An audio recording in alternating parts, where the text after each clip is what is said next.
या ठिकाणी मी जिल्हा परिषदचा उमेदवार चरणराज चौरे माझ्या घराच्या बाहेर गेटला या ठिकाणी जादूटोणा करण्यात आला आहे। खरं तर मला आनंद होत आहे की या ठिकाणी माझ्या सर्वसामान्य मायबाप जनतेने यांना डावून दिलं की यांना जादूटोण्यापर्यंत पाठवलं। खरं तर अशा गोष्टीनं काही फरक पडणार नाही, कारण का तर ही निवडणूक ही सर्वसामान्य जनतेने हातात घेतलेली आहे।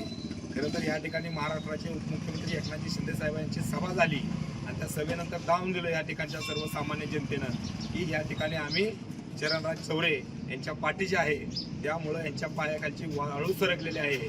अशा पद्धतीचा जादूटोणा करून आणि काही करून काही उपयोग होत नसतो। हा जादूटोणा म्हणजे या ठिकाणी लिंबू सुया त्या ठिकाणी पोटुलावर सुया खावलेल्या आहेत। काय त्यामध्ये काय टाकलंय काय आता ते पूर्णपणे बघितलं नाही, परंतु त्या ठिकाणी एक विशेष आहे की त्या लिंबाचा सरबत करून पिण्याची ताकद या माझ्या मायबाप जनतेमध्ये आहे आणि मी त्या लिंबाचा सरबत करून पिण्या एवढी ताकद या ठिकाणी माझ्यामध्ये देखील आहे।